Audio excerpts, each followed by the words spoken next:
Ashes on the gang. In the holy city of Varanasi, the dead don't always stay dead.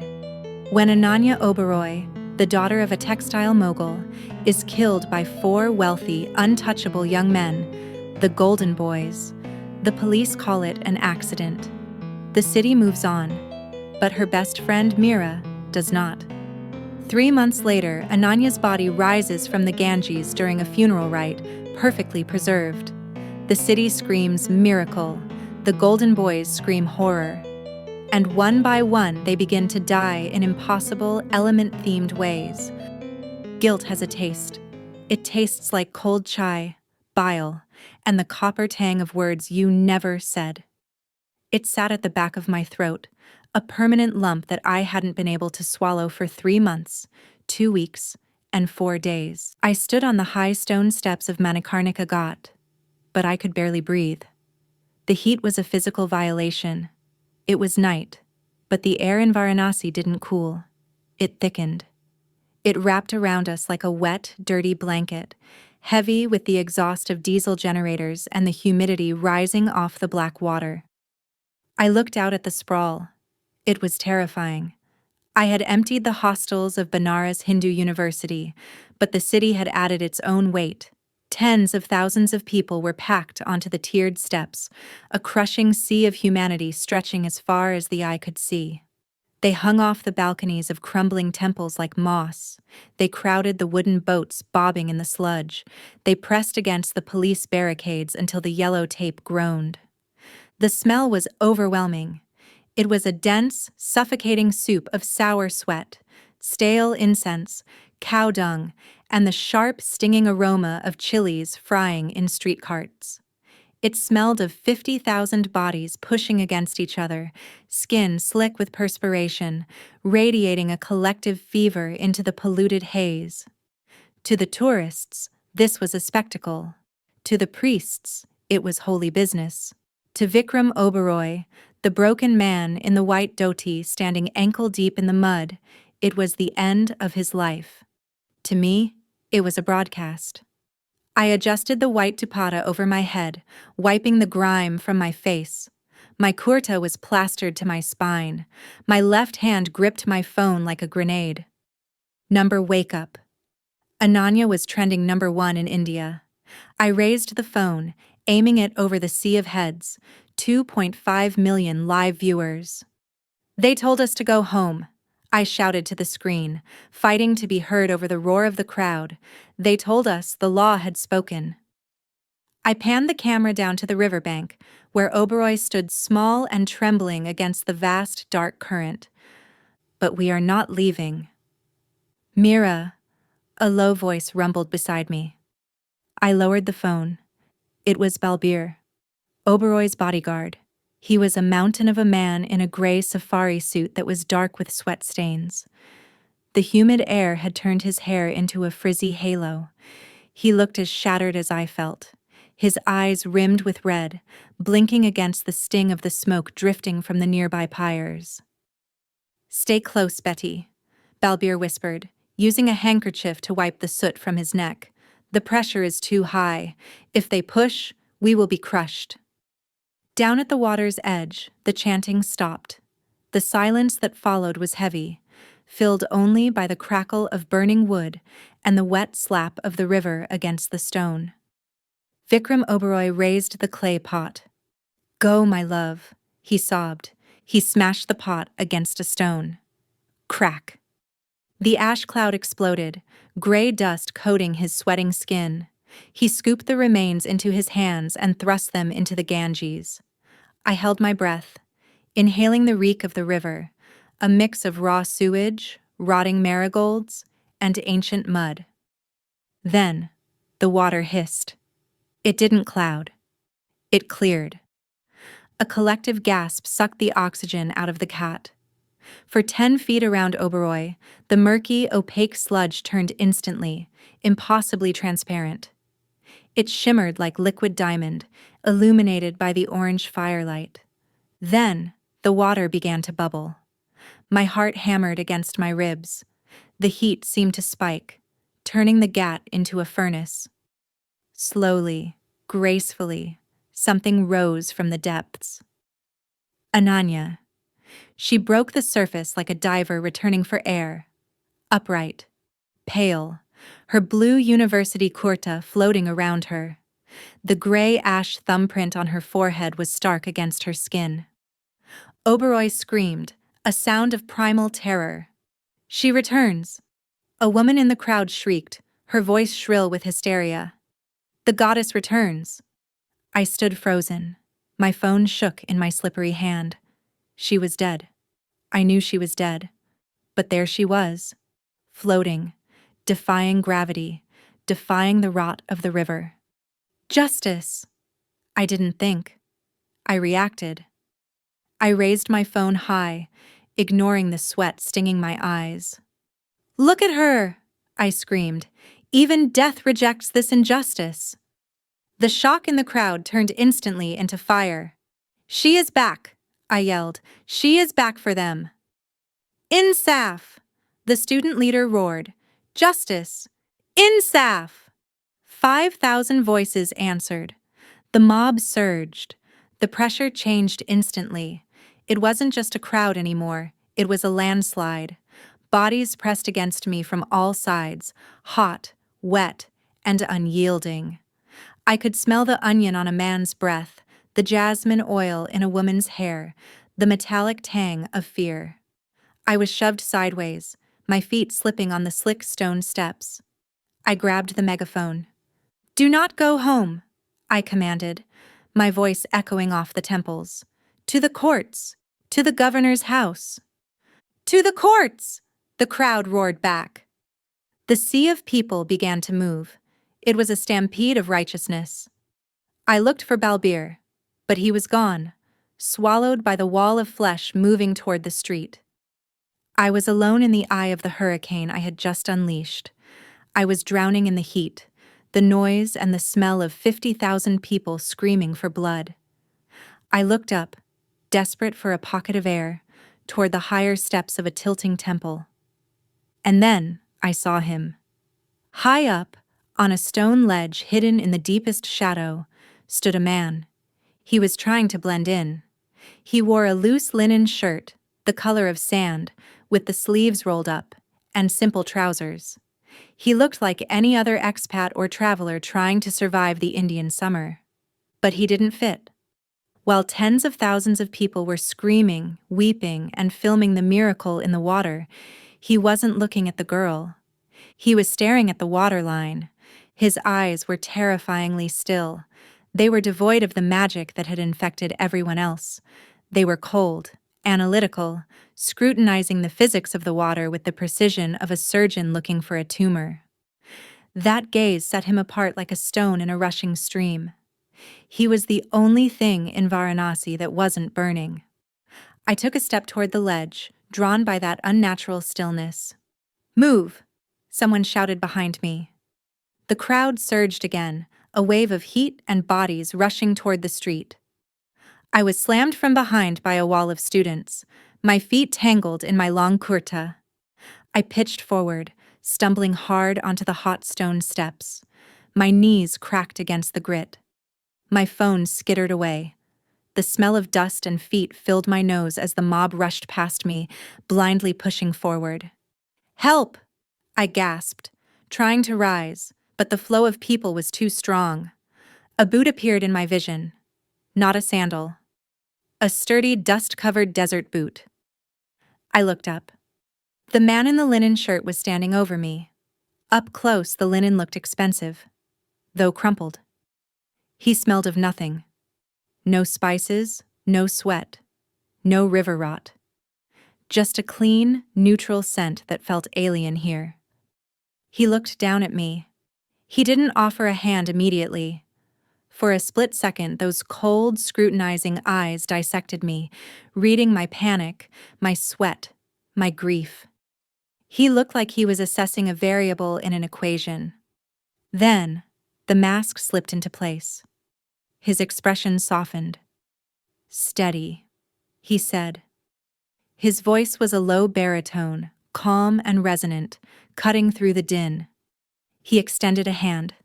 I reached up, grabbing it. His grip was firm and dry, a shocking contrast to the slick, humid chaos around us. He pulled me up effortlessly, hauling me out of the crush and into the shadow of the pillar, shielding me with his body as the river of people flowed past. "Are you hurt?" he asked. I stared at him, my chest heaving, mesmerizingly terrified by the lack of belief in his eyes. My voice failed. "The river. Did you see it?" He didn't look at the river. He kept his eyes on me, searching for something I couldn't name. "I saw it," he said softly. The shadow of the temple pillar offered no relief from the heat, but it offered a momentary shield from the stampede. I leaned against the ancient stone, my chest heaving, trapped in the orbit of the stranger in the linen shirt. He was still holding my arm, his grip firm but not aggressive, steadying me as the river of screaming students flowed past us toward the main road. Up close, the difference between him and Varanasi was violent. The city smelled of burning hair, marigolds, and the open sewers that bled into the Ganges. He smelled of nothing. Distilled water? Ironed fabric? A complete, terrifying neutrality. He let go of my arm slowly. He bent down, retrieving my phone from the dusty step where it had fallen. The screen was cracked, a spiderweb of glass over the image of "Wake Up Ananya." "Your weapon," he said, handing it to me. I looked at him, startled by the word. "My phone?" "You wield it like one," he said. His eyes were the color of slate, unreadable and cool. "You organized this quickly. It takes a lot of coordination to move 10,000 people in an hour." My stomach tightened. He wasn't looking at my tears. He was analyzing the crowd dynamics. It felt cold, intrusive. "I didn't organize a riot," I said, my voice trembling. "We are grieving. We just want justice." "Grief is usually quieter," he noted, glancing at the mob. "Rage is loud." He extended a hand again. "I'm Elias." I hesitated. I didn't know who this man was. He wasn't a journalist.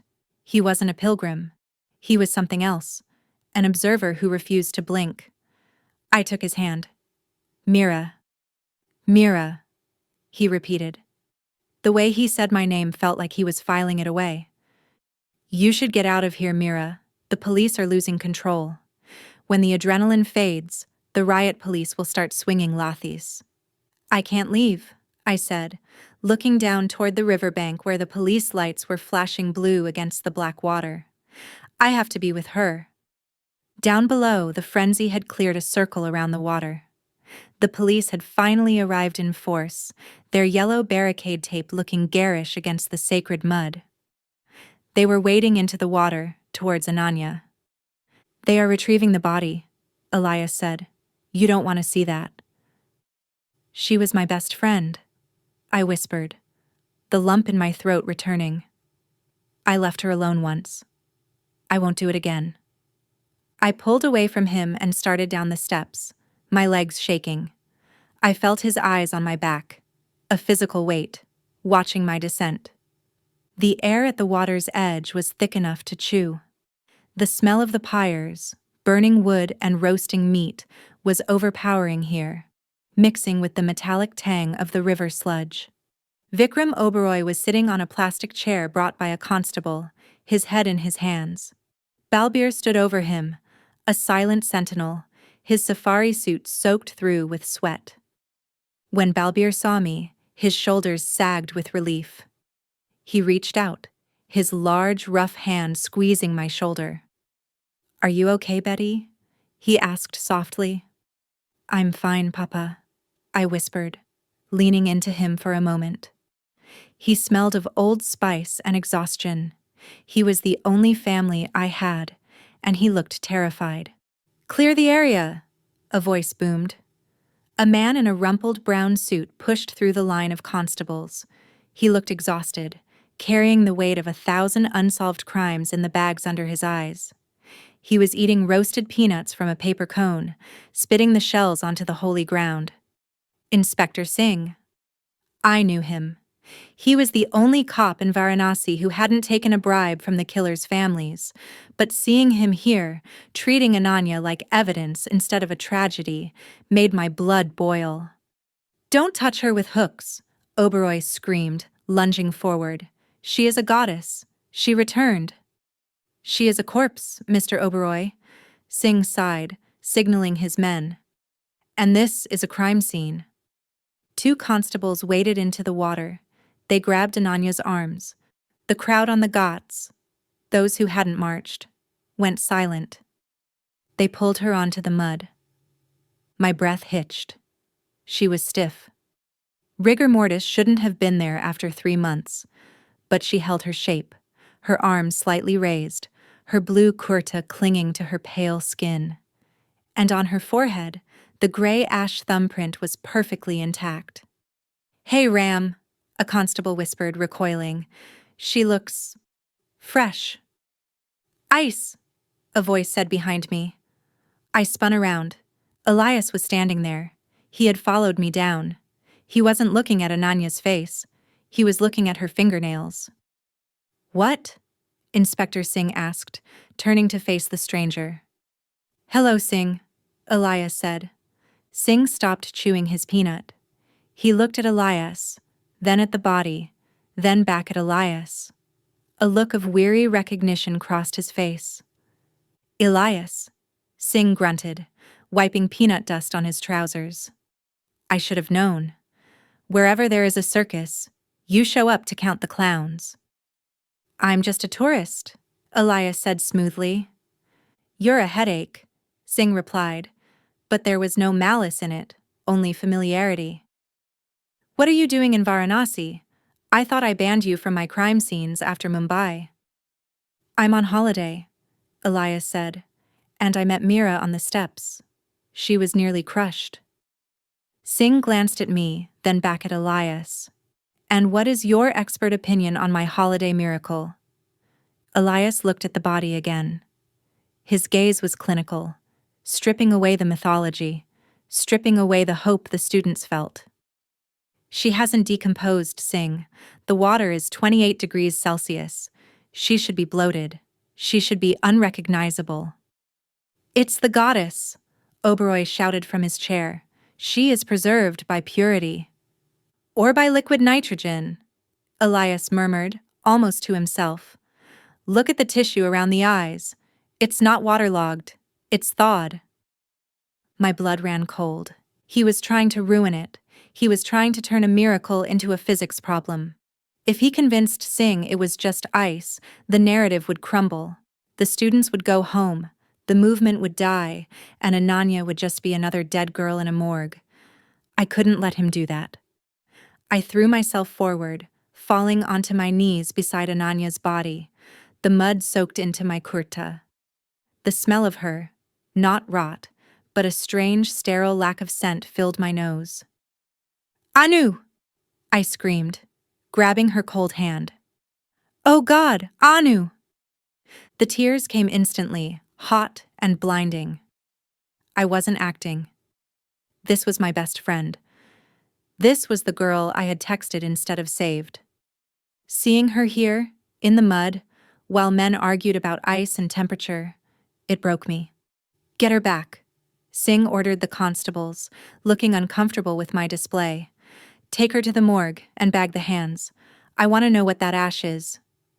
As they zipped Ananya into a black body bag, extinguishing the light of the miracle, I looked up through my tears. Elias was watching me. He wasn't looking at the body anymore. He was watching me cry. His eyes were dissecting my grief, looking for something I couldn't understand. He offered me a handkerchief. White linen. Immaculate. "Wipe your face, Meera," he said softly. "The ash is getting in your eyes." I took it. I wanted to throw it back at him, but my hands were shaking too much. "Thank you, Balbir," Oberoi moaned. "Take me home." Balbir stepped forward, hoisting the old man up. He looked at me, his eyes full of worry. "I will take him," Balbir grunted. "Meera Betty, come.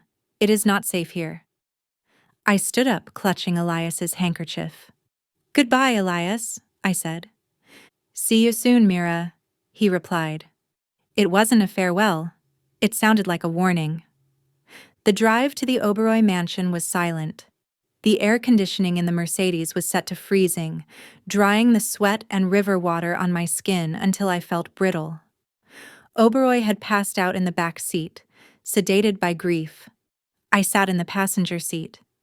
Balbir drove, his jaw tight. "The foreigner," Balbir said, his eyes on the dark road. "Who is he?" "His name is Elias," I said, staring at the passing streetlights. "He knows Singh from Mumbai. He thinks it's a trick, Papa. He said it was ice." Balbir's knuckles whitened on the steering wheel. "He is sharp. Sharp men are dangerous. We just need the police to do their job this time." "They won't," I said bitterly. "Singh is good, but the system is rotten. That's why we marched." I pulled out my phone. My notifications were still exploding. The world was watching. But were they watching? I opened a map app on my phone. It was an old shared location app Ananya and I used to use. We had shared it with the boys from the university group chat months ago, before everything went wrong. They probably forgot they even had it enabled. I saw the icon for Rahul Kapoor, the driver. He was moving. Fast. His icon was speeding down the Cantonment Road, heading out of the city. "Rahul is running," I whispered. Balbir glanced at the screen. "Guilt makes men run." "Or fear," I said. I watched the little dot moving on the screen. I imagined him in his expensive BMW, the leather seats, the air conditioning. I imagined him terrified. For the first time in months, a dark, cold satisfaction uncoiled in my stomach. "Run, Rahul," I whispered to the screen. "You can't outrun a ghost." I leaned my head against the cold window. I thought of Elias's handkerchief in my pocket. I thought of the way he had looked at the water.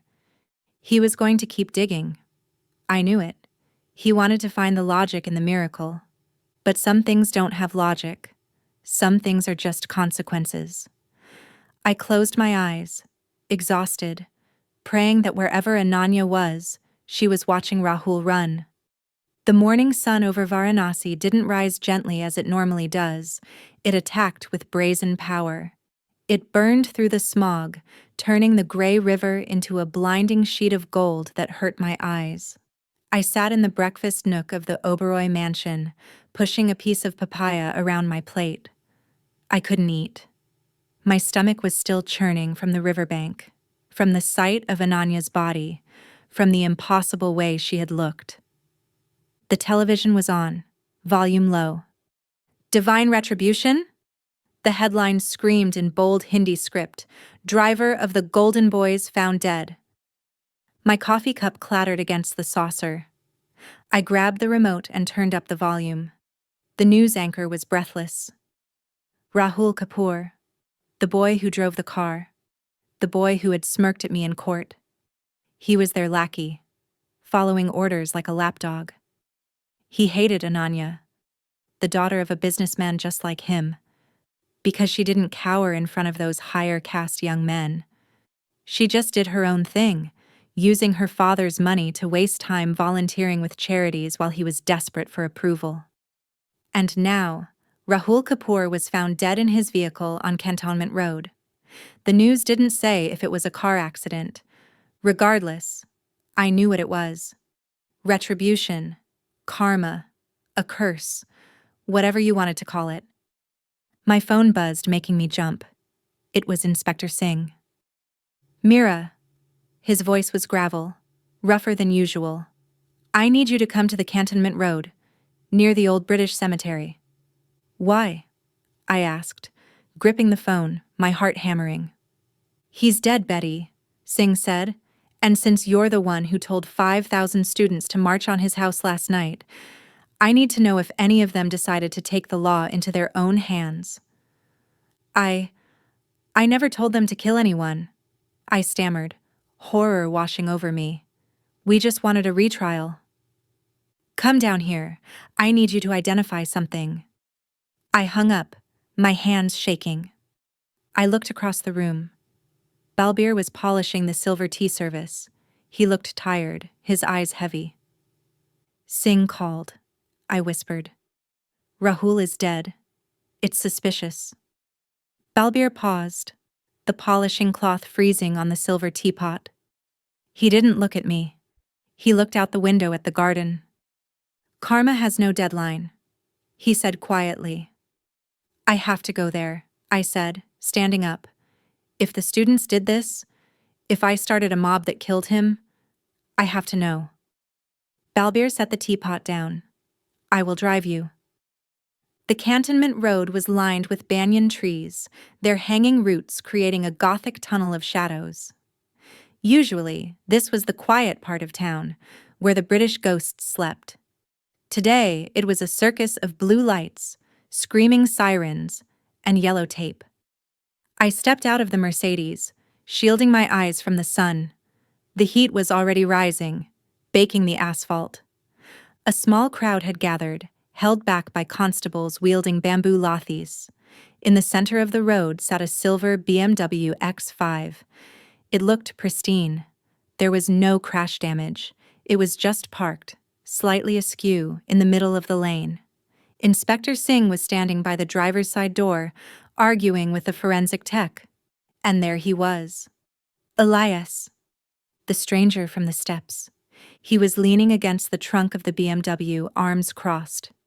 He was wearing the same linen shirt, though it looked fresh, as if the heat and dirt of Varanasi simply slid off him. He wasn't arguing. He wasn't taking photos. He was just listening to the car. I walked under the tape. A constable moved to stop me, but Singh waved him off. Meera, Singh sighed, wiping sweat from his forehead with a rag.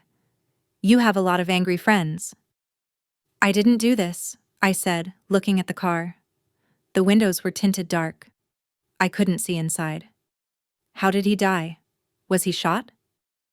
No marks, Singh said. Not a scratch on him. Then how? Look, Singh said, stepping aside. I walked to the driver's window. The glass had been shattered. By the police, judging by the glittering shards on the tarmac. I peered inside. I gasped, my hand flying to my mouth to stifle a scream. Rahul Kapoor sat in the driver's seat. His head was thrown back, his mouth wide open in a silent, frozen scream. His eyes were bulging, bloodshot and terrified, staring at the sunroof. His skin wasn't pale. It was blue. But what made my mind reel was the water. His clothes were soaked. His hair was plastered to his skull. Water dripped from his nose and chin, pooling in his lap. The leather seat squelched under him. He drowned, a calm voice said behind me. I spun around. Elias was standing right at my shoulder. Drowned? I whispered, looking at the dry asphalt around the car, then back at the terrified face of the boy inside. We are 5 miles from the river. How can you drown in a car? Dry drowning usually happens hours after swimming, Elias said, his voice clinical. Secondary drowning. But this, look at his chest.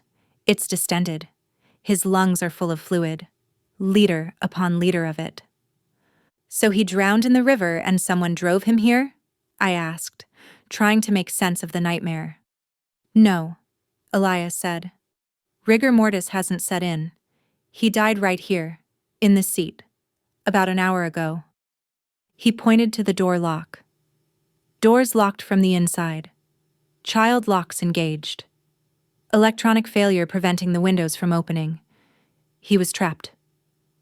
He leaned in, careful not to touch the glass. He sniffed the air coming from the car. Smell that? He asked me. I leaned in, trembling. Amidst the smell of wet leather and fear, there was something else.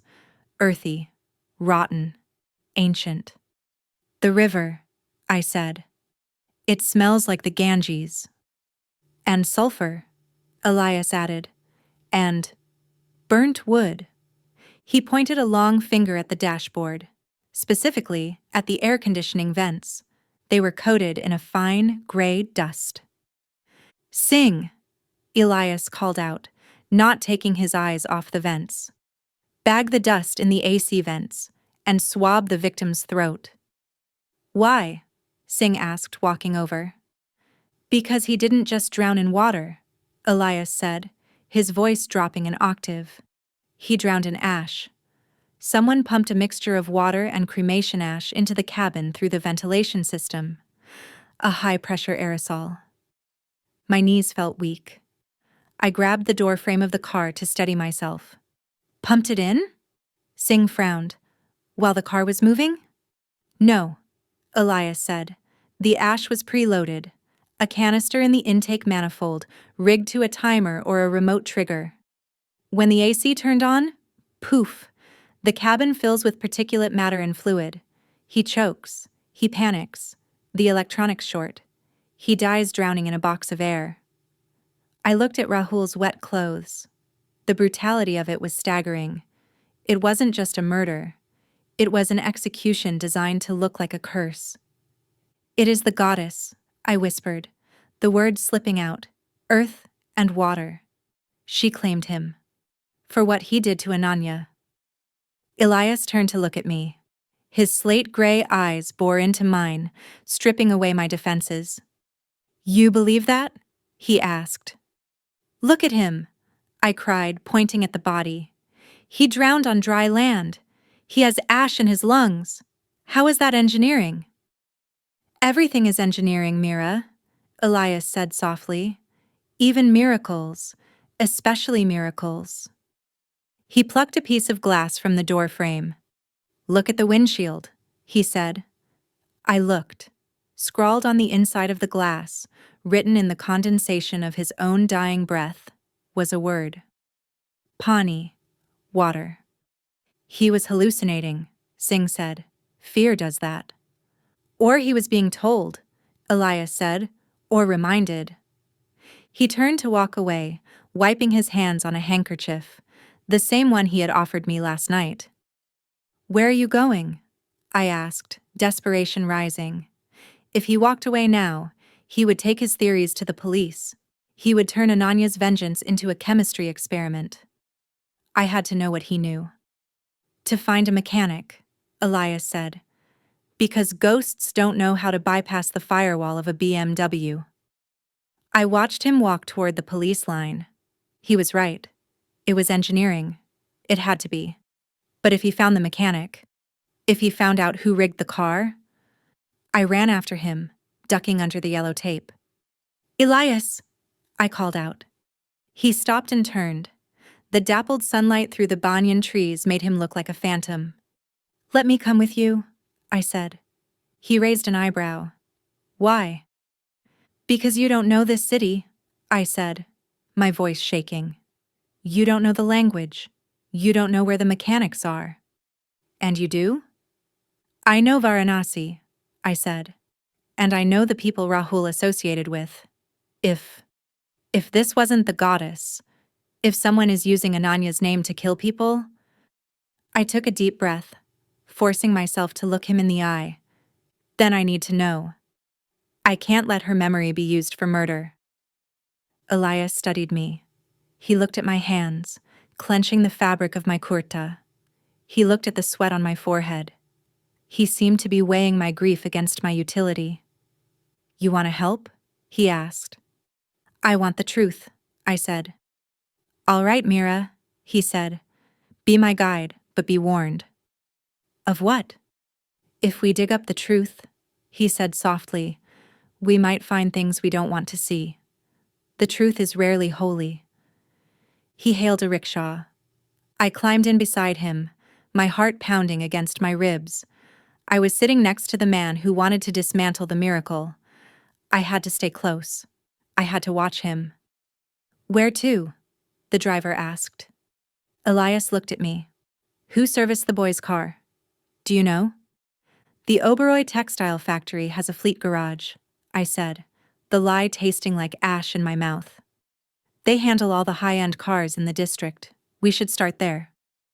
Elias looked at me, a flicker of surprise in his eyes. "Lead the way," he said. As the rickshaw sputtered into traffic, I looked back at the BMW. Rahul was dead. The first debt was paid. The Oberoi textile factory was a sprawling beast of concrete and corrugated iron on the outskirts of Varanasi.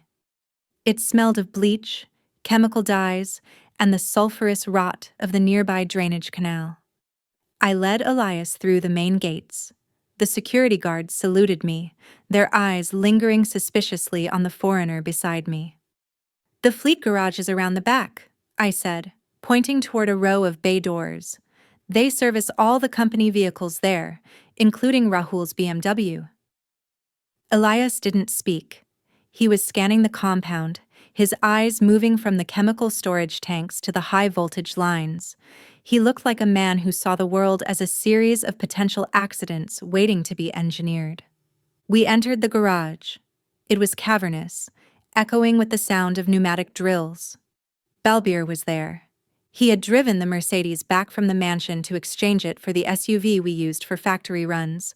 He was wiping the windshield, his face a mask of weary duty. When he saw us, he straightened, offering a small deferential bow to Elias.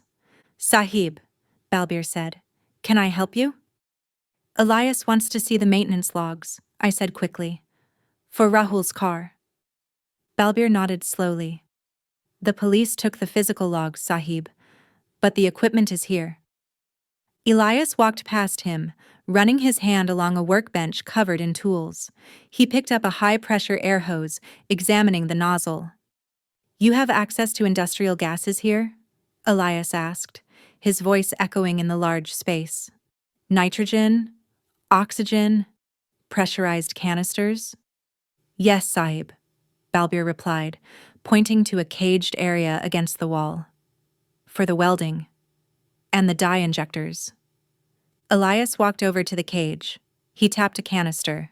It rang hollow. "To fill a car cabin with ash and water in seconds," Elias murmured.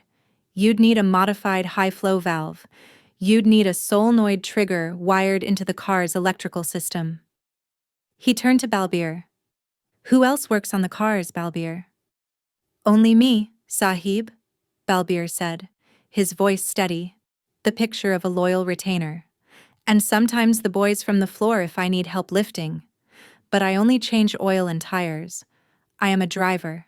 I do not understand solenoids." Elias stared at him.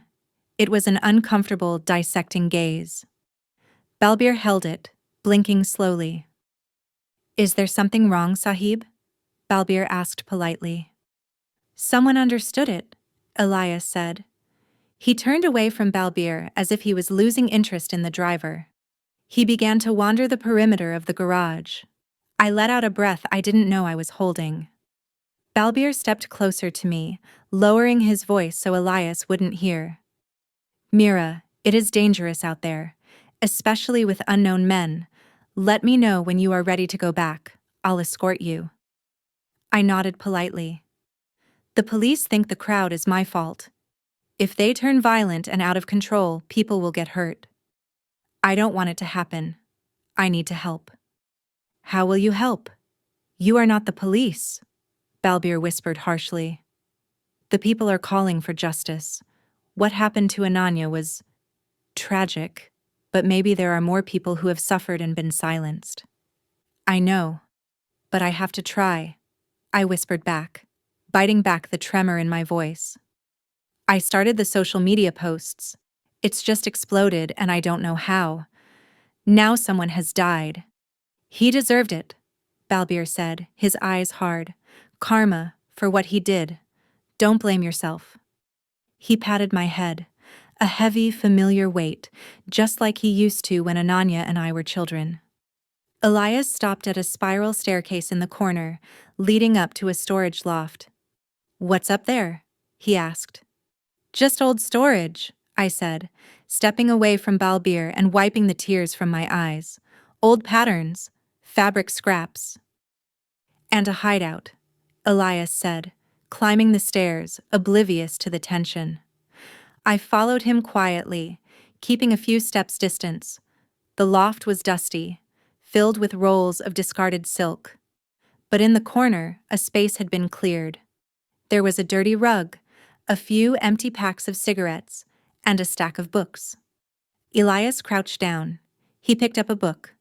Modern Conjuring and Illusions, he read. He picked up a length of thick white rope lying on the rug. He tugged it. It was cut into specific lengths. Magician's rope, Elias said. Soft core, used for the cut and restore trick. He looked at me.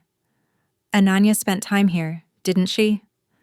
Sometimes, I whispered. She liked the quiet. She hated the mansion. She wasn't alone, Elias said, pointing to the cigarette butts. Someone was teaching her. He stood up, holding the rope. A girl like that. Rich. Rebellious. She wouldn't date the golden boys. She would date someone who terrified her father. Someone who could show her a world where things disappeared. He looked at me, his eyes piercing. Who is the magician, Meera? The guilt surged up my throat, bitter and hot. Kabir. The boy with the kohl-rimmed eyes and the quick hands. The street performer who worked the Asigat. Ananya loved him. She loved his freedom. And I had been jealous of that freedom. I had been jealous of him. Meera?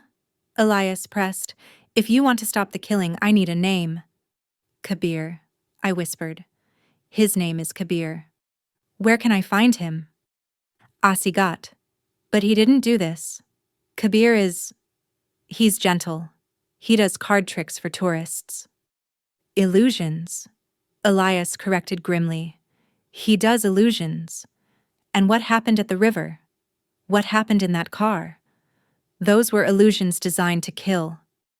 He dropped the rope. Take me to her father, Elias said. I need to confirm the method. We went up to the executive offices. The air conditioning was humming, silencing the noise of the factory floor below. Vikram Oberoi was in his office. He wasn't working. He was sitting on the floor, surrounded by 3 priests who were chanting mantras to ward off evil spirits. The room smelled of camphor and fear. Oberoi looked terrible. His skin was gray, his eyes wild. Mr. Oberoi, I said gently, this is Elias. He found something. Oberoi looked up. He didn't see Elias. He saw a judgment. She is a Yakshini, Oberoi whispered, trembling. My Anu. She has become a demon of the water. She killed the Kapoor boy. She didn't kill anyone, Elias said, stepping over a line of holy ash on the floor. A man killed him, using a trick. It was a miracle, Oberoi screamed. I saw her. I held her ashes. I threw them, and she came back whole. You didn't hold her ashes, Elias said calmly. The room went silent. The priest stopped chanting. What? Oberoi breathed. You threw wood ash mixed with flocculence into the river, Elias said. You never cremated her, Mr. Oberoi. Oberoi covered his face with his hands. He began to sob, a jagged, broken sound.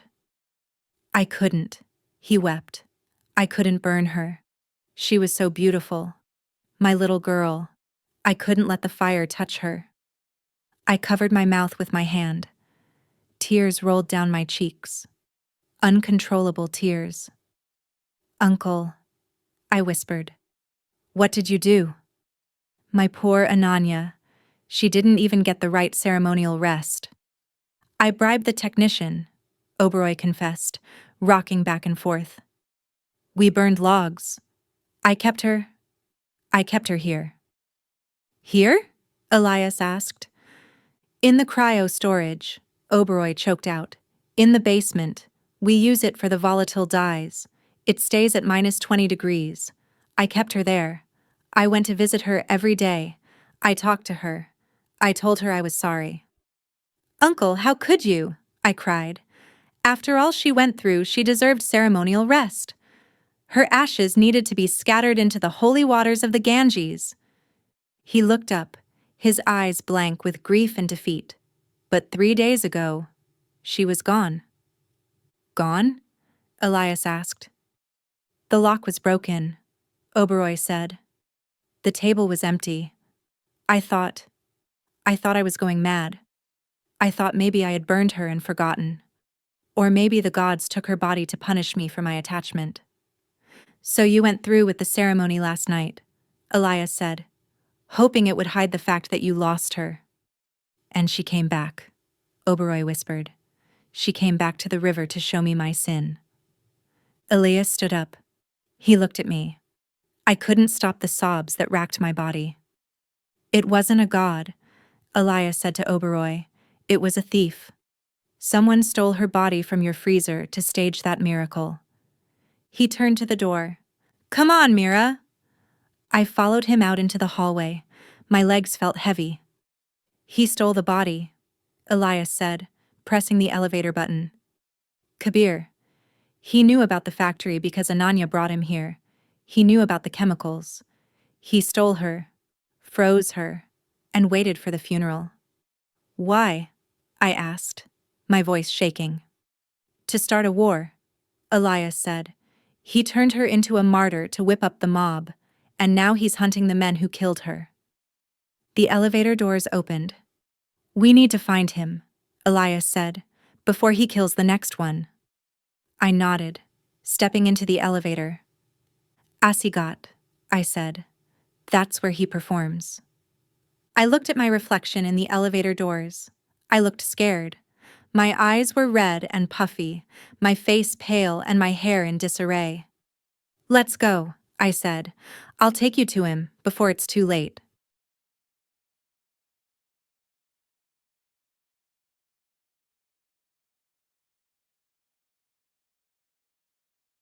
The auto rickshaw rattled like a tin can filled with stones as we wove through the dusk traffic. I sat squeezed between Elias and Kabir, the heat of their bodies pressing against me. Kabir was shaking.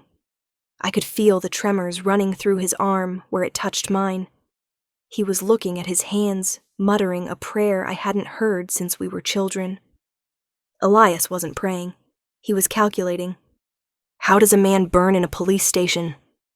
Elias asked, his voice low, fighting the roar of the engine. He wasn't asking us.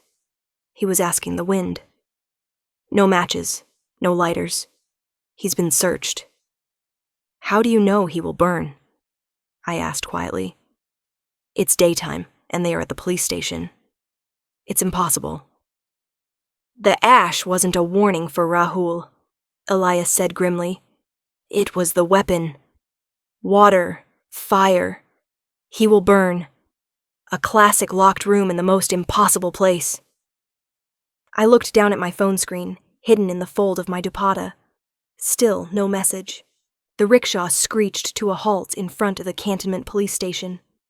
It was a colonial-era fortress of red brick and iron bars, surrounded by a chaotic swarm of media vans. The news of the curse had spread. Stay close, Elias ordered, jumping out and pulling me with him. And you, magician, don't vanish. Kabir stumbled out, looking like a prisoner walking to the gallows. His handcuffed wrists were tightly leashed within Elias's control. We pushed through the reporters. Camera flashes blinded me. Is it the goddess? A reporter shouted, shoving a microphone in my face. Is Ananya killing them? Let us pass, Elias roared, using his shoulder to clear a path. We burst into the station lobby. It was a riot of noise. Phones were ringing off the hook. Constables were running with files. The air smelled of stale sweat and panic. Inspector Singh was standing by the heavy iron door that led to the holding cells. He looked like he had aged 10 years since this morning. He was chewing nicotine gum furiously. You're late, Singh snapped. Is he alive? Elias asked. For now, Singh said. He's in cell 4, isolated. We stripped him.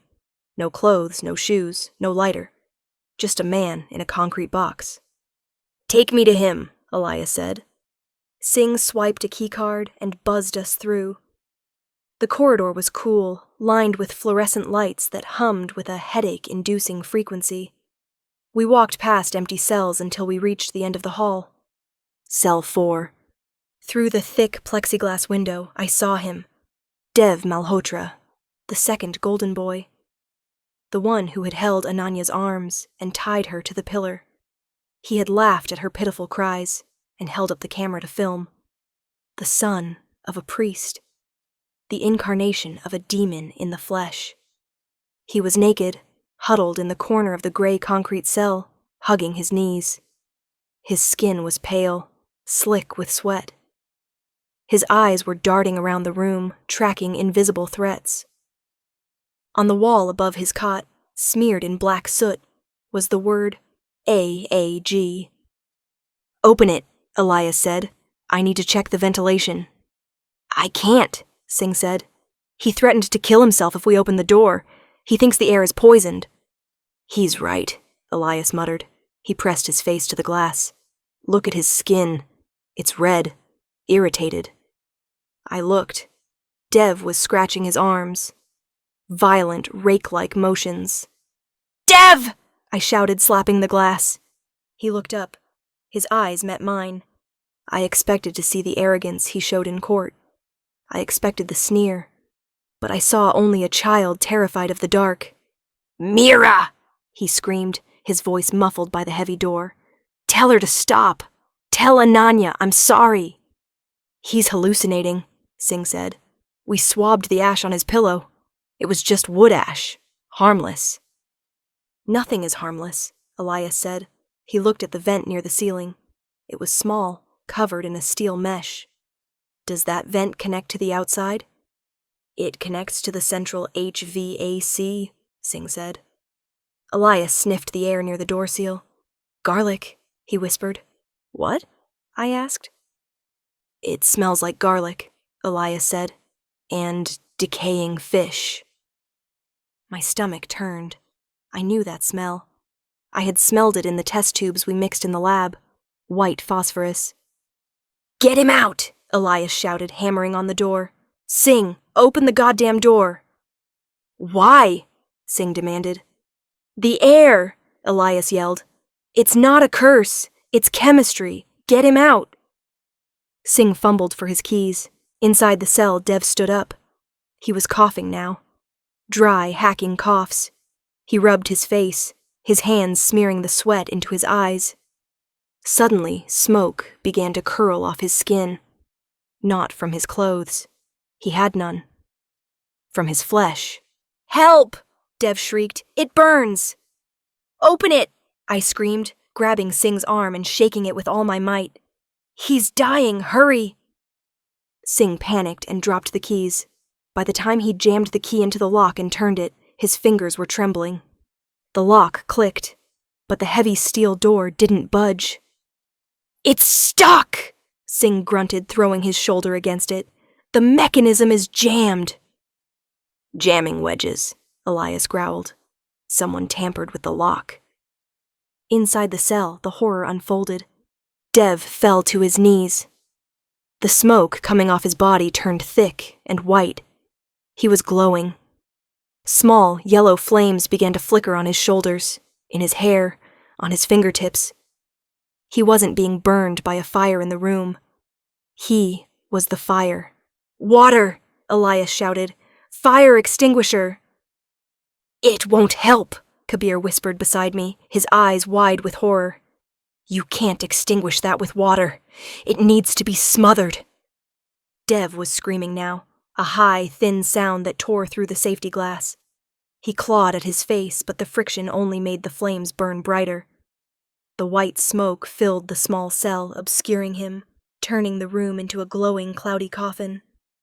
I stepped back, my hand over my mouth. "Stand back!" Elias yelled. He grabbed a heavy fire extinguisher from the wall. He didn't use the nozzle. He used the base. He swung it with terrifying force against the plexiglass. Thud. The glass spiderwebbed. Thud. Dev's screams had stopped. There was only the sound of sizzling and the roar of the unnatural fire. Crash! The glass shattered. Thick, acrid white smoke billowed out into the corridor. It smelled of sulfur and burning meat. "Don't breathe it!" Elias commanded, pulling his shirt over his nose. He grabbed a blanket from a nearby cart and dove through the broken window into the smoke-filled cell. "Elias!" I screamed. I couldn't see him. I could only see the white fog and the orange glow on the floor. Seconds later, Elias dragged a limp form out of the smoke. He pulled Dev into the corridor. He threw the blanket over the boy, smothering the flames, patting him down violently to cut off the oxygen. Singh was shouting into his radio, "Medic! We need a medic in holding!" Elias sat back, coughing, his face smeared with soot. He pulled the blanket back slightly to check for a pulse. I looked. Dev was alive. Barely. His skin was charred, blistering red and black. He was unconscious, his breathing ragged and wet. "He's alive," Elias rasped, spitting black saliva onto the floor. But only just. He looked up at the ceiling vent in the hallway. Then he looked at the lock on the door. He stood up, walking over to the door jamb. He pulled out a small, thin object that had been wedged into the striker plate. It was a piece of metal shim. Simple. Effective. "He was marked with a solution," Elias said, his voice cold fury. "White phosphorus dissolved in carbon disulfide. A liquid. Someone sprayed him, or put it in his lotion, or on his bed sheets. The solvent evaporates, and the phosphorus ignites on contact with air." He turned to Inspector Singh.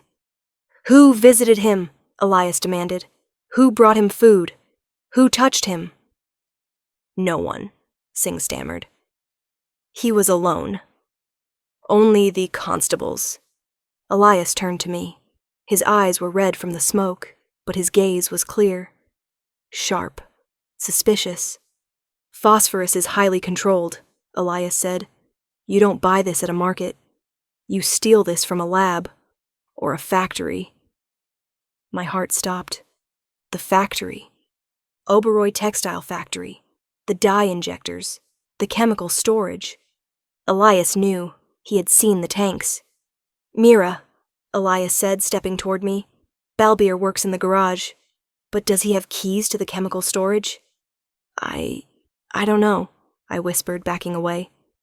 "Elias, look at Dev. We need to help him." "Dev is done," Elias said. "Now I want the chemist." He looked at Kabir, who was cowering against the wall.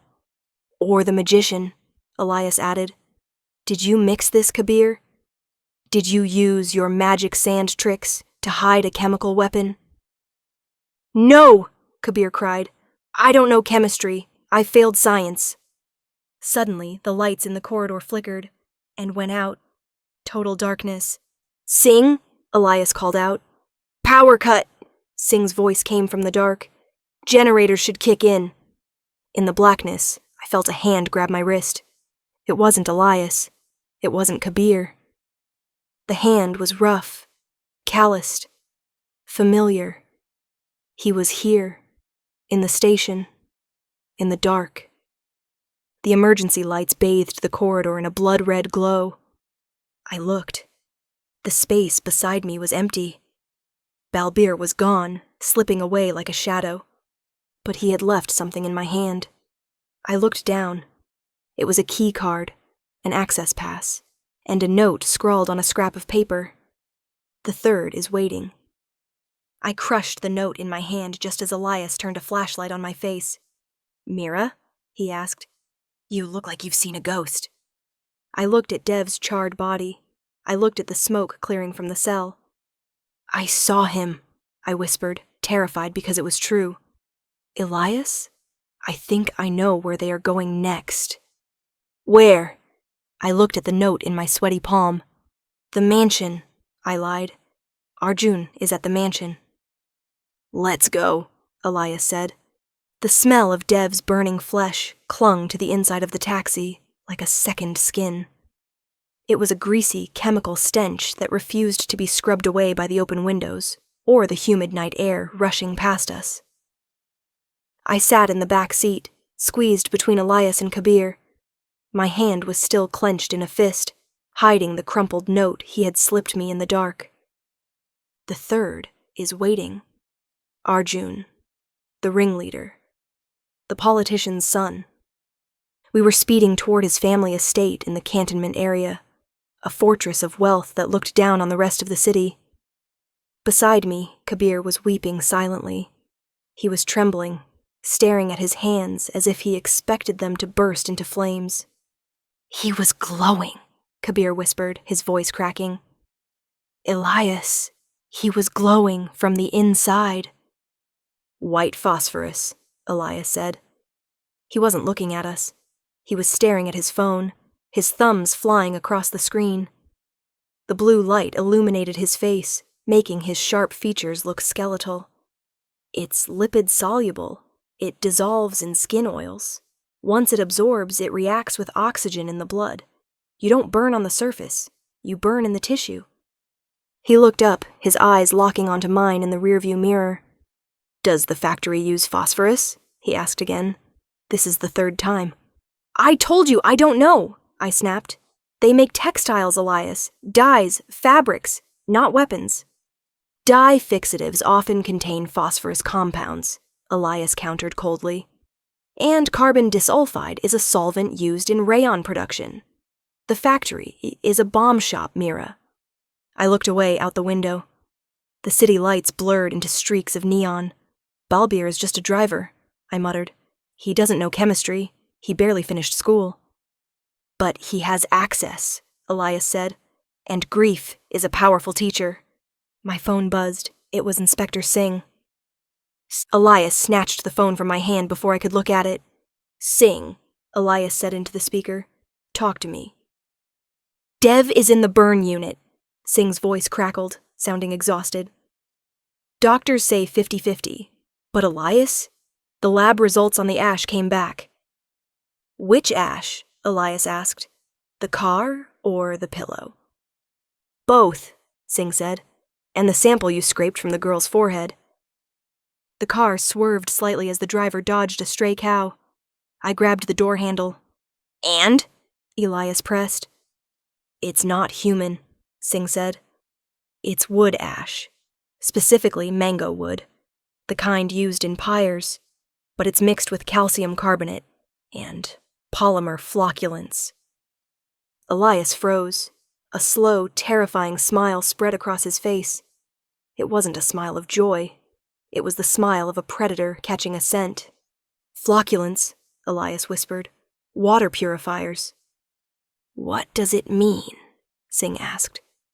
It proves there is no ghost, Elias said. And more importantly, Singh, it proves there is no body. What are you talking about? I asked, leaning forward. Ananya's body was in the river. We saw it. Elias hung up on Singh and turned to me. The intensity in his eyes made me shrink back. The ash is fake, Meera, he said. If Ananya had been cremated, the ash would be bone and tissue. But this is wood and chemicals. Chemicals designed to make water clear. He grabbed Kabir's shoulder. The magic trick at the river, Elias said rapidly. The water cleared. The body rose. It was all timed. The ash threw into the water contained the chemical trigger.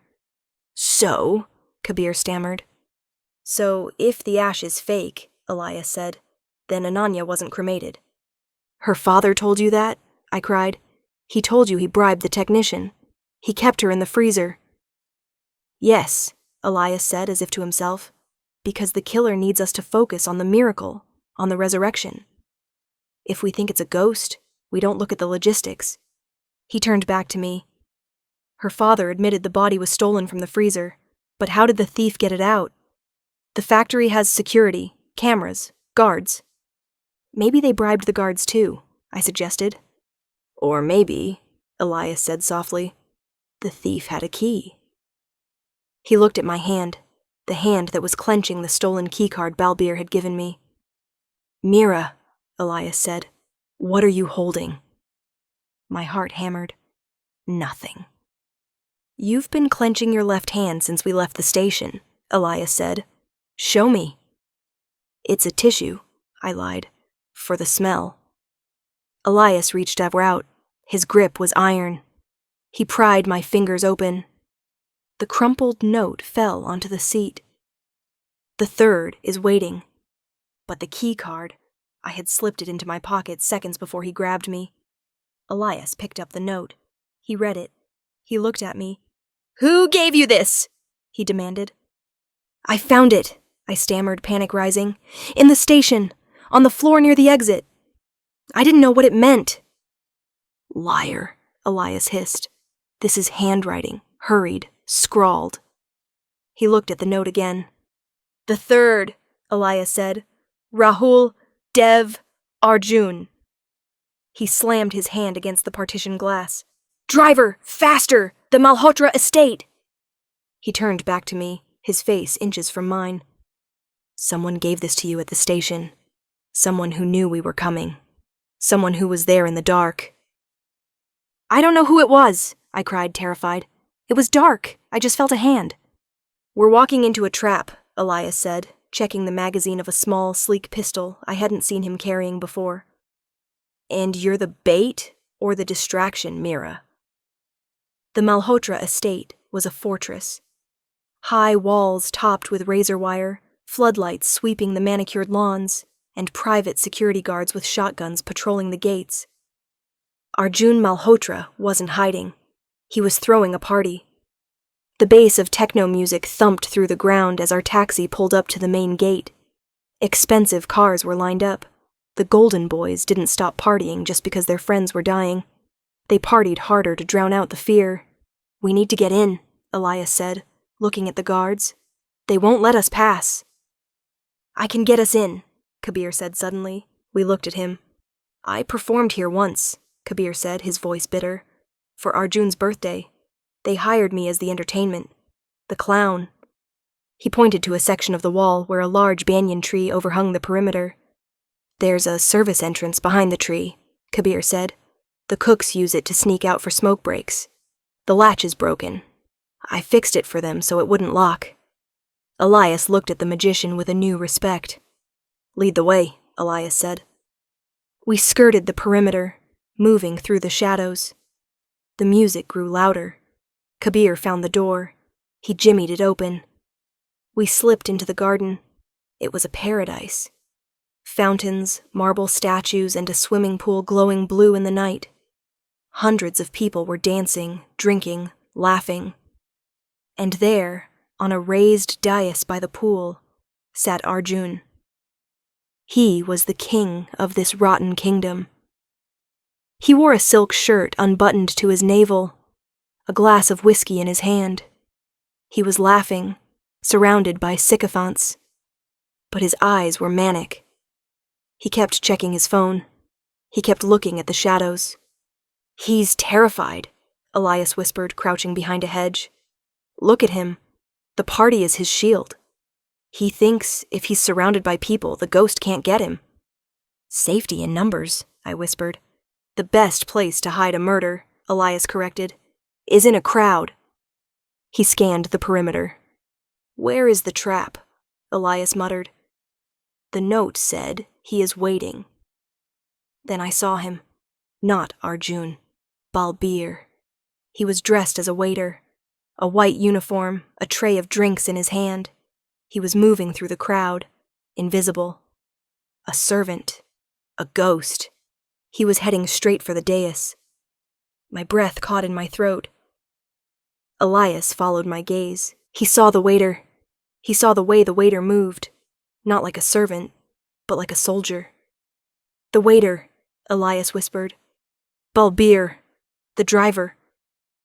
"Elias, wait!" I hissed, grabbing his arm. "He's going for Arjun," Elias said. At that moment, the music stopped. The DJ cut the sound. A spotlight hit the dais. "Friends," Arjun shouted, standing up, swaying slightly. "To life! To being untouchable!"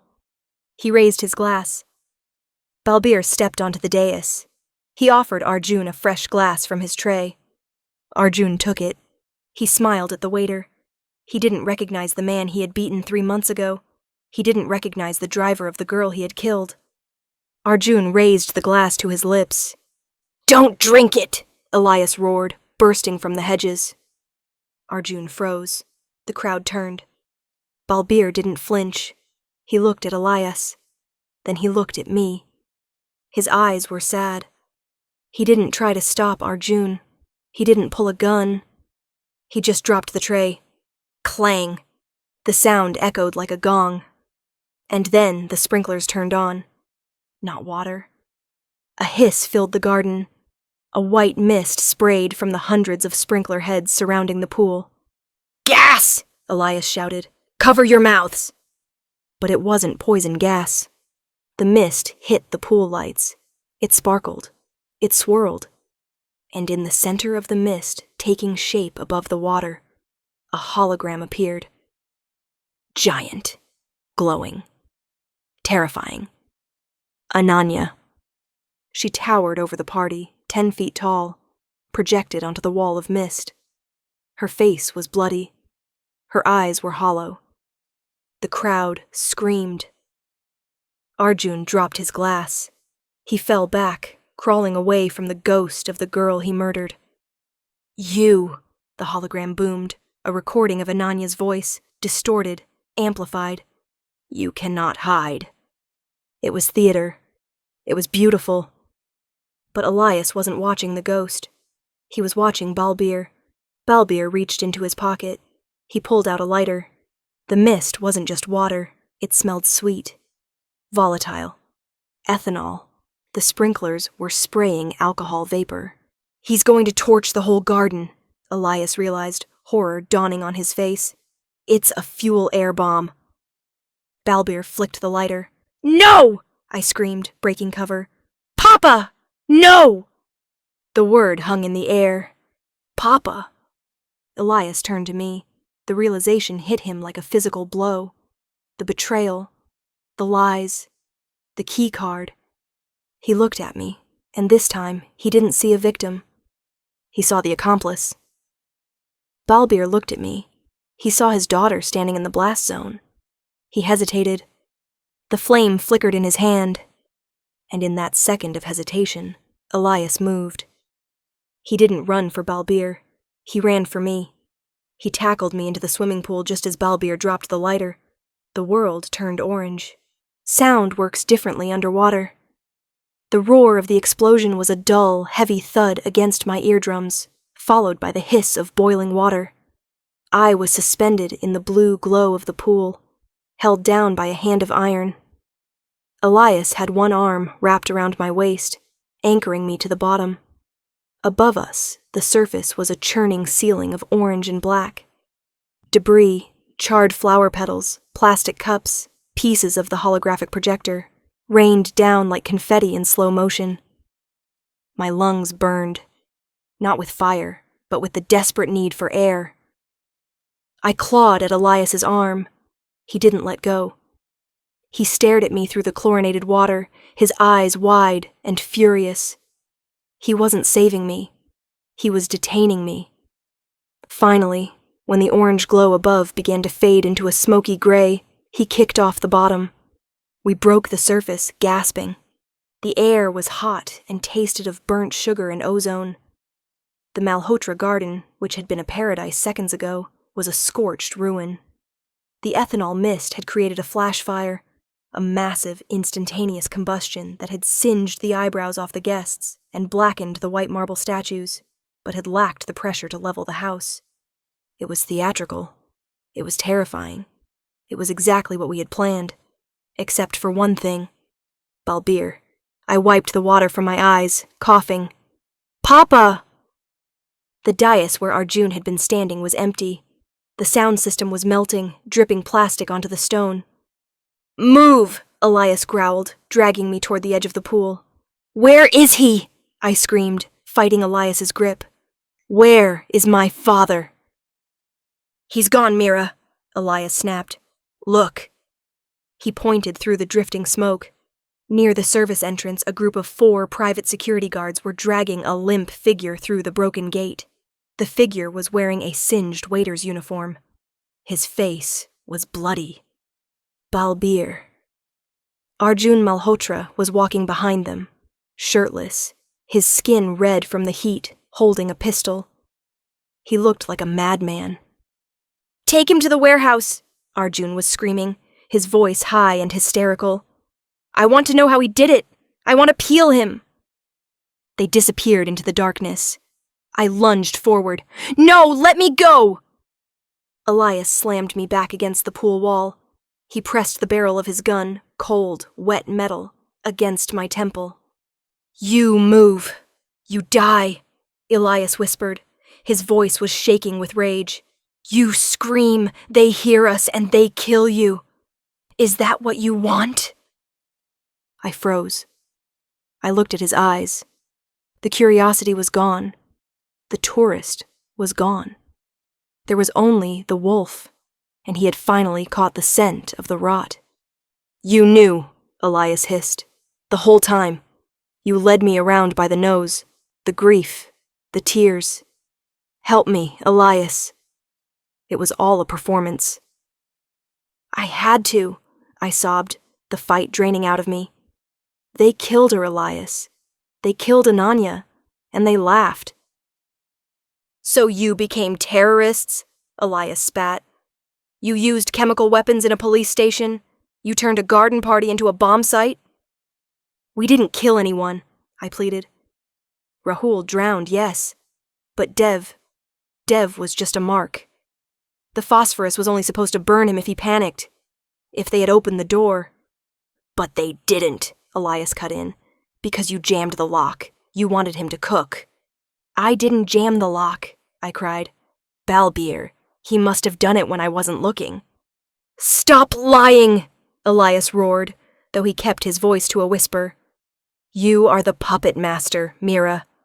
You wrote the script. Balbir is just the hammer. You are the hand." "Elias!" a voice hissed from the hedges. Kabir, the magician, crawled out from under a scorched bush.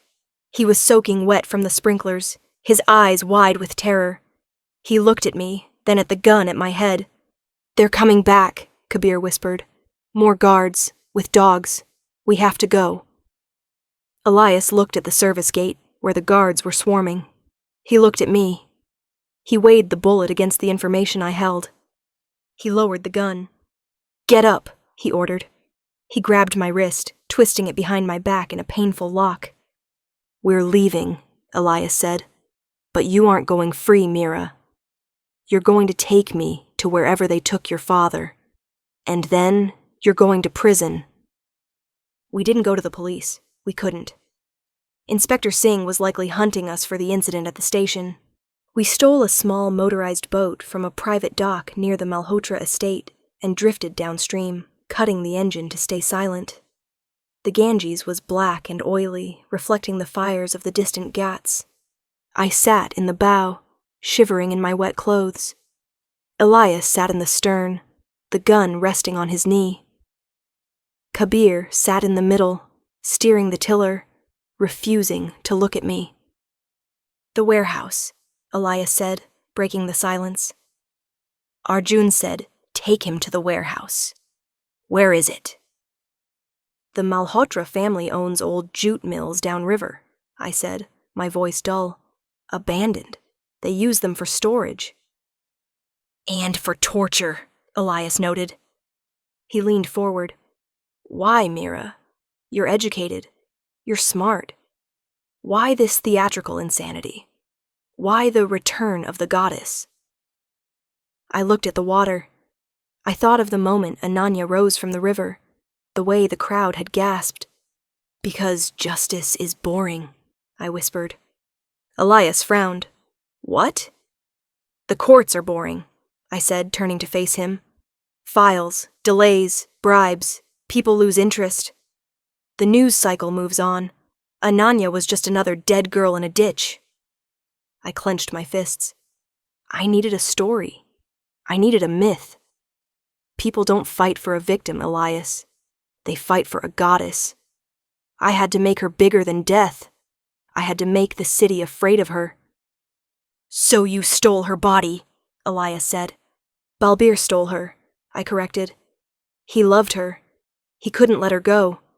When I told him my plan, he didn't hesitate. We used Kabir's tricks. We used the factory's chemicals. We built a legend. I looked at Kabir. "I'm sorry, Kabir," I said softly. "I used you too. I needed a scapegoat in case Elias got too close." Kabir looked at me. His eyes were full of tears. "I loved you, Meera," he whispered. "I thought you were the only real thing left." "Nothing is real," I said. "Not in Varanasi." Elias stood up, rocking the boat. "Enough," he said. "The play is over. Arjun has your father. He knows Balbir is the attacker. He's going to make him talk. And when Balbir talks, he'll give up you. And then Arjun will send his men to kill you," I said. "I just want Balbir back." "You don't get to die," Elias said coldly. "You owe a debt. To the law. And to him." He pointed at Kabir. He checked his pistol. "We're going to the jute mill. I'm going to get your father out. Not for you, but because I don't let mobs execute people." He looked at me with disgust. "But you're coming with me. You're going to walk into that mill and distract them." "How?" I asked. "You're the high priestess of this cult," Elias said. "You're the voice of the goddess. So you're going to walk in there and scare the hell out of them." "And if they shoot me?" "Then it's poetic justice," Elias said. He signaled Kabir to start the engine. "Take us to the mill, magician," Elias ordered. "One last trick." As the boat roared to life, churning the black water, I touched the pocket of my wet kurta. I still had the burner phone. I had one card left to play. Balbir hadn't just built bombs. He had built a failsafe. The fourth mark. Samir. The last of the Golden Boys. The one we hadn't touched yet. I looked at Elias's back. He thought he was in control. He thought he had the gun. But he didn't understand. I wasn't doing this for Ananya anymore. I was doing it for the only father I had left. And if I had to burn the entire city of Varanasi to get him back, I would strike the match myself. The fire was the curtain call. "Get him!" Elias shouted, rushing forward not to save us but to grab Arjun. He tackled the screaming boy, dragging him away from the flames that were licking up the dry jute walls. I ran to Balbir. I used a knife I had hidden in my boot to slash his ropes, then slipped the blade back into the lining. "Papa," I whispered, pulling him up. "Laxmi did it. It's working. We are the victims now." "Meera," Balbir groaned, leaning heavily on me, his face a ruin of bruises. "You are dangerous, my child." We stumbled toward the side exit, away from the fire that was now consuming the center of the mill. Laxmi, the ghost, had already vanished back into the river mist, slipping away to the boat I had arranged for her downstream. She had played her part perfectly. The limp, the ash, the silence. We burst out into the night air just as the police sirens began to wail. Inspector Singh's cruisers roared down the dirt track, surrounding the mill. Elias dragged a sobbing, broken Arjun out of the burning building and threw him to the ground at Singh's feet. "Secure him!" Elias barked, flashing a badge I hadn't seen before. "And get a medic for the old man." I collapsed on the grass next to Balbir, burying my face in his torn waiter's uniform. I let my shoulders shake. I forced the tears. It wasn't hard. The adrenaline crash was violent. I watched through my fingers as the constables cuffed Arjun. He was babbling about ghosts and fire, raving like a lunatic. "She was there!" Arjun screamed as they shoved him into a police van. "Ananya was there. She lit the fire. Ask Meera. She saw it too." Singh looked at the burning mill, then at me. He walked over, crouching down. "Is that true, Meera?" Singh asked, his brow furrowed. "Did you see a girl?" I looked up at him, my eyes wide and red-rimmed. "I saw her," I lied, my voice trembling. She was glowing, Singh. She walked right out of the fire. I thought I was going crazy." Singh shivered. He looked at the flames devouring the mill. God help us. It was perfect. The police would chase a ghost, the media would report a miracle, and Balbir and I were just the collateral damage caught in the crossfire of divine retribution. Suddenly, Singh's radio crackled. "Sir," a voice said, static-filled but frantic. "River patrol here. We found a raft drifting near the Manikarnika Ghat." Singh grabbed his radio. "What is it?" "It's a body, sir. It's Samir." My heart skipped a beat. The fourth mark. "Status?" Singh barked. "Deceased, sir. It looks like... Well, his lips are sewn shut with wire, and there's a sign around his neck. It says silence." Singh looked at me. Then he looked at Balbir, who was being loaded onto a stretcher by paramedics. Then he looked at the burning mill behind us. He checked his watch. "Time of discovery?" Singh asked the radio. "Just now, sir. Body is cold. Rigor has set in. He's been dead at least 2 hours." Singh let out a long breath. He looked at Elias, who was wiping soot from his face. "Well," Singh muttered, "that clears you." "What do you mean?" I asked innocently. "Samir died 2 hours ago," Singh said. 2 hours ago, you were with Elias chasing Arjun, and your father was being tortured inside that mill." The alibi was absolute. I had planned it that way. Samir hadn't been killed tonight. Balbir had taken care of Samir early this morning, before the party, before the chase. We had put him on a timed release raft upstream. The current did the rest. Rahul died by a chemical timer. Dev died by a delayed poison. Arjun was taken down by the police. Samir was dead before we even entered the mill. We had killed 3 men and framed a 4th, and we had never been in the room when the bodies dropped. An hour later, the chaos had settled. Balbir was in an ambulance, sedated. He would survive. I sat on the bumper of Singh's car, wrapped in a blanket, sipping lukewarm water. Elias walked over to me. He looked exhausted. His linen shirt was ruined, covered in soot and blood. He lit a cigarette, staring at the dark flow of the Ganges. "Laxmi," Elias said quietly. I froze. My hand tightened on the blanket. "What?" "The girl in the fire," Elias said, not looking at me. "Her name is Laxmi. She works in the dyeing department.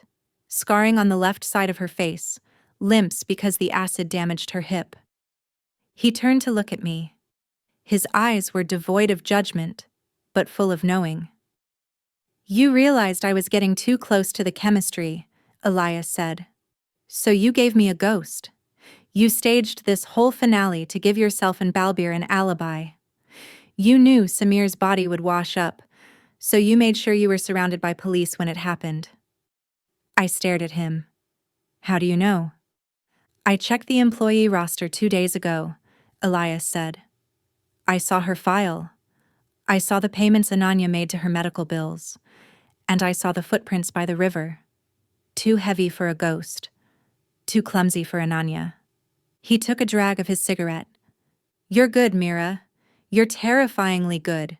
You weaponized a city's superstition to hide a vigilante hit squad, and you kept your hands clean. No residue, no witnesses, just a traumatized girl and her beaten father."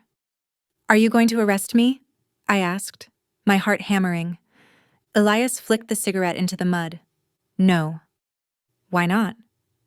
"Because I didn't come here for the Golden Boys," Elias said. "And I didn't come here for Ananya."